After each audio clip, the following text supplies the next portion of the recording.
aroornimadii hore ee saaka ayaa airportka aadan cabdulle cismaan aadan cadde ee magaalada muqdisho waxaa soo caga dhigatay diyaarad waday meydka Allah u naxariistay madaxweynihii hore ee qaranka Soomaaliya Korneyl Cabdullaahi Yuusuf Axmed oo 23kii bishan ku geeriyooday magaalada Dubai ee Sultanka Imaaraadka Carabta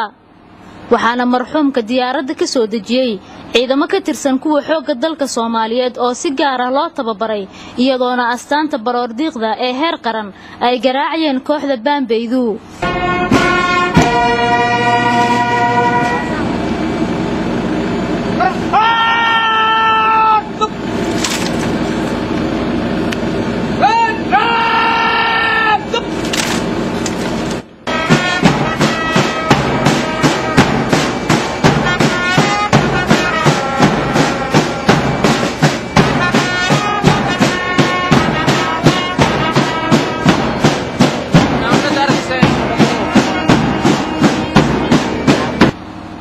kadib ayaa munaasabad balaaran oo asqarameed loogu sameeyay marxuumka oo lagu qabtay isla airportka Muqdisho waxa ka qayb galay mas'uuliyiin ay kamid ahaayeen madaxweynaha dawladda Soomaaliya Sheekh Shariif Sheekh Axmed ra'iisul wasaare Cabdiweli Maxamed Cali Gaas xubno ka tirsan labada gole ee dawladda ehelada marxuumka maamulka gobolka Banaadir ergeyga gaarka ee qaramada midoobay u qaabilsan arrimaha Soomaaliya saraakiisha ciidamada xoogga dalka Soomaaliyeed qaarkood safiirada Soomaaliya u fadhiya qaar ka mid ah wadamada caalamka culimo u diin aqoon-yahano iyo dadweyne aad u fara badan kuwaas oo dhamaantood ka qiireysnaa geerida ku timid Allah u naxariistay marxuum Cabdullaahi Yuusuf Axmed Allahu akbar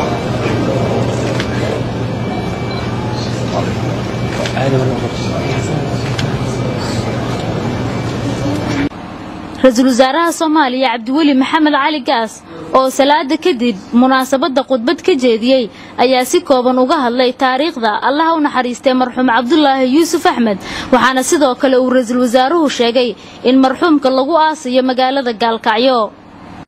geeru waxa noo walbana wuxuu marayaa dhimasho waxa ay uga baryayaa inuu jannada firdawsa ka waraabiyo kitaabkiisa gacanka mid ka siiyo dhammaan ummadda Soomaaliyeedna sabir iyo iimaan ka siiyo marxuumku wuxuu xanuun awgeed isugu jiray isbitaal oo aan nasiib u yeeshay inaan 7 Maarso ku soo booqday madaxweynaha hore isbitaalka uu ku jiray Abu Dhabi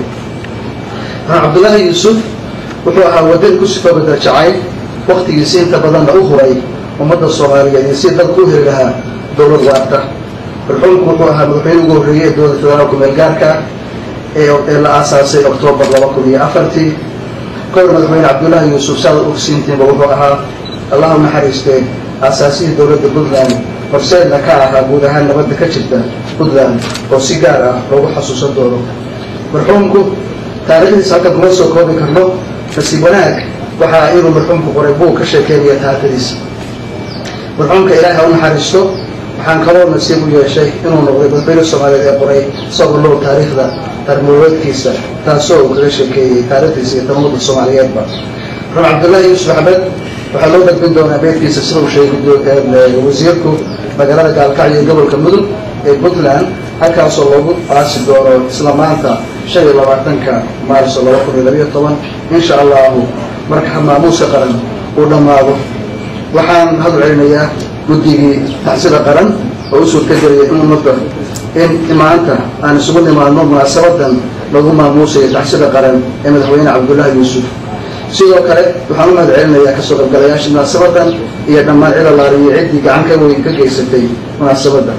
waxaan iyagana aan loobi karin kaalinta warbaahinta oo suurtagelisay inaan gaarsiino dhammaan shacabka Soomaaliyeed halkaan nagala joogay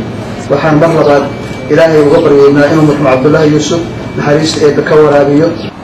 madaxweynaha Soomaaliya Sheekh Shariif Sheekh Axmed oo isna ka hadlay gabagabadii asqarameedkan loo sameeyay Allah u naxariistay madaxweynihii hore ee Soomaaliya marxuum Cabdullaahi Yuusuf Axmed ayaa ugu baaqay guud ahaan ummadda Soomaaliyeed in ay iska cafiyaan marxuumka isla markaasina ay u duceeyaan marka waxaan leenahay inna lillahi wa inna ilayhi raaji'uun inna lahu ma akhadha wa lahu ma a'ta wa kullu shay'in 'indahu bi ajalin musamma ilaahay naxariis si jannah ka waraabiyo صبر إيمان هنقول سيو أهل كيسة في أمة الصوماليين وتعزين إلى جريدة نحن انت الهيت انت أصلا كان بيجو ووحنا وذي السجاية جيرودو وأنا حق أفضل بو أدون كان كنا لنا وعندما أنا أكون كل مدون عليه سيدا أو نجوبر أرجي وزير كعدالة ما أنت وحقوها بوان وعن سماي كرمه كنا نقول عينا ولا الكلمة وان إلهي هو يدينه لنبدأ سيدا سوكله هنا نسكع في إنه قفل واحتبنا يا بني آدم كتب شلق موايو هنا نسكع في إنه إلهي إننا حريص هو يدينه أنا جنا إلهي عن كبرنا إنه سنقداش يسا نفتنا إنه أنت صدق عن داخل علاقاتك كنت مفهوم كان يجي على هاي اللي جدا بعلاقات أبو في عنو هاي أنت وستابك جرينا ثلاثة نقول سعنيني وحنا ربع مركي يعني ما هاد عليهم لبدأ ولدوت وسيجارة قعنا وبسيسي كورهينته مرحوم ودولة اليمن وأنتوا ما هاد علينا سيدو بنافسنا يبصوا دوليين ولكن مرحوم في دولة الإمارات وحل جدا بقى وأنتي شيء وصلاتي عن كعصنا هنا مدحوينها مرتقادان سجى أهل كيس كانوا ورقبان ورنتي سجارة وورقبي أنا كخلا يا مجا يجي مجا دولة مجا عمد الصومالية وحنا ربعها كانوا بينها عليهم سيدا الذي شيء ارتباط وحيود عدوانان سيدا قسمه رئيس وزراء أنا قدومية حجانك رئيس وزراء أنا وزير كنحسية أنا قدومية قدك طبعا قابضة سيدا سيجنا وقول عدوانان ما أنتوا تعزي خرم وحنود عيننا ولكن وأنا ميلا أنوض سعنه إلهي إنه وحن كبرينا إنه دنبقي سنة دافو أبقي سنة واسعيو عدي دين قرن لهايد runtii aad uga dardaarmo laftigiisa khayr Allah siiyo